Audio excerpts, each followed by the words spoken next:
বিধানসভাতে নওশাদ সিদ্দিকী সাহেব আসলেন এবং আপনার গ্রামে আজকে অ্যাকচুয়ালি ভাইজানের আসার উদ্দেশ্য হচ্ছে কিছুদিন আগে আমাকে তৃণমূলের কিছু হারমাত আমার উপর আক্রমণ করে, আমার উপর অ্যাটাক করে দিন 10 আগে। সে জায়গায় আমাকে তুলে নিয়ে গিয়ে ওরা মারধর করার পরে ওরা জোরপূর্বকভাবে বলে শওকত মোল্লার কাছে তোকে গিয়ে স্যালেন্ডার হতে হবে। আমি যখন বারবার এটা যখন আমাকে বলা হয়, আমি যখন বারবার না বলি যে আমি যেতে পারবো না, আমি বিক্রি হওয়া ছেলে নয়, শিরদাঁড়া সোজা রেখেছি এবং শিরদাঁড়াটা সোজা রাখবো, সেই জায়গায় যখন বারবার ওরা আমাকে এই প্রস্তাব দেয়, আমি যখন বারবার রাজি না হই তাদের প্রস্তাবে, তখন জোরপূর্বকভাবে ইচ্ছাকৃতভাবে আমার উপর অযথা হামলা করে ওরা। সন্ধ্যার মোড় থেকে আমি যখন ফিরছিলাম আচমকা ধরে বলে তুই শওকত মোল্লার কাছে যাবি না? তা আমি যখন বললাম না আমি শওকত মোল্লার কাছে যাব না, আমার আইএসএফ দলটাই ভালো লাগে, আমি আইএসএফ দলটাই করি। তা কি আছে, আমি নাই তোরা বলিস ক্যানিং পূর্বে বিরোধী নেই, ক্যানিং পূর্বে বিরোধী নেই, শওকত মোল্লা সবসময় বলে প্রতি মিটিংয়ে বলে ক্যানিং পূর্বে বিরোধী নেই। তা আমি একাই নাই বিরোধী, তা আমার দেখে কেন ওদের এত ভয়? ভেতরে ভেতরে কি ভয় পাচ্ছে? শওকত মোল্লা জানে ক্যানিং পূর্ব হলো আইএসএফ এর শক্ত ঘাঁটি, এটা শওকত মোল্লা জানে। আর উনি কিভাবে জিতেছে সে সবাই বাংলার মানুষ জানে, এখানে আমার আর বলার মতো কিছু নেই। সেই জায়গা থেকে উনি জানে যে এই ক্যানিংপুরের মাটি হলো আইএসএফ এর শক্ত ঘাঁটি, এবং যে জায়গা হচ্ছে কি এই ক্যানিংপুরে আমার যে অঞ্চল চন্দনেশ্বর 2, এই অঞ্চল থেকে আমরা 2021 সালে প্রচুর ভোটে লিড দিয়েছিলাম এবং আমাদের নেতৃত্বে। সেই জন্য চাইছে আমাদের মতো প্রতিবাদী কণ্ঠকে শওকত মোল্লা সরিয়ে দিতে।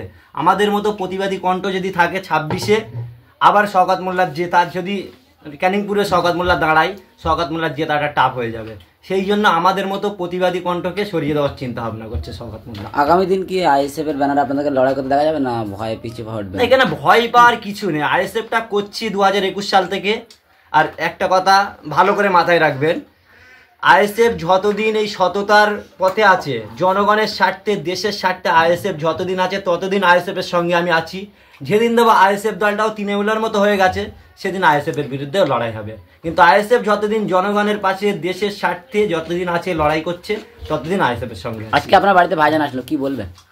আজকে ভাইজান আমাকে দেখতে এসেছিল, আমার উপর যে আক্রমণ হয়েছিল, মারধর করা হয়েছিল, ভাইজান খবর পেয়ে সময় নাই যে একদিন ডেট করে যাব, তা আজকে ডেটটা ফাইনাল হলো হয়ে ভাইজান আজকে এসে আজকে আমাকে দেখতে কি বলবেন কালকে কি হয়েছিল শুনছি? হ্যাঁ, কালকে রাতে এই ভাইজান আসার ইস্যু করে ওরা গ্রামে তো একটা আতঙ্ক ছড়ায়, প্রতি বাড়ি বাড়িকে হুইপ জারি করে যে ভাইজান আসছে, যে দেখতে বার হবে তার উপর পরের দিন থেকে আক্রমণ শুরু হবে।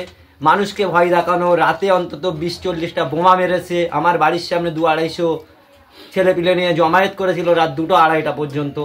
তো এইসব জমায়েত দেখে আমরা ভয় পাই না, আমরা হলাম আইএসএফ এর সৈনিক। আর আইএসএফ এর সৈনিক মানে এটা সবাই জানে, বাংলার জনগণ।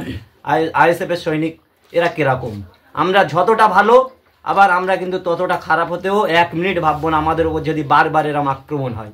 পুলিশ প্রশাসন কেমন সহযোগিতা করছে? পুলিশ প্রশাসন নিরপেক্ষ কাজ করার চেষ্টা করছে, কিন্তু সেই জায়গা থেকে কিছু অংশ পুলিশ প্রশাসন হয়তো তৃণমূলের দালালিটা করছে। সব পুলিশ প্রশাসনকে আমি বলবো না, পুলিশ প্রশাসন ভালো, ওনারাই আছে বলে এখনো পর্যন্ত আমরা ক্যানিংপুরের মাটিতে দাঁড়িয়ে আছি।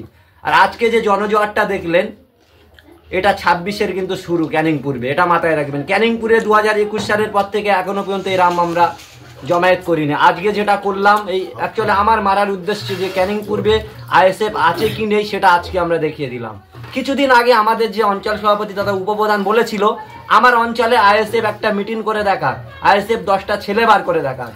তাই আজকে সেটা আমরা দেখিয়ে দিয়েছি, 10টা কেন 10,000 মানুষ বার করে দেখিয়ে দিয়েছি ক্যানিং পূর্বে চন্দনেশ্বর 2 নম্বর অঞ্চলে আইএসএফ আছে কি নেই। 26-এ লড়াই জারি থাকবে? 26-এ লড়াই জারি থাকবে, পিছু পা হটার কোনো জায়গা নেই। ক্যানিং এ তো অবশ্যই আমরা লড়াই করার জন্য প্রস্তুত আছি। ক্যানিং এ 21 সালে যেমন লড়াই হয়েছে তার থেকেও ভয়ঙ্কর লড়াই হবে 26-এ। বাংলার জনগণ দেখবে ক্যানিং এর লড়াই। আপনার নাম? আমার নাম শেখ সালাউদ্দিন, চন্দনেশ্বর 2 নম্বর অঞ্চল নেতৃত্ব এবং ক্যানিং পূর্বের আইএসএফ এর নেতৃত্ব।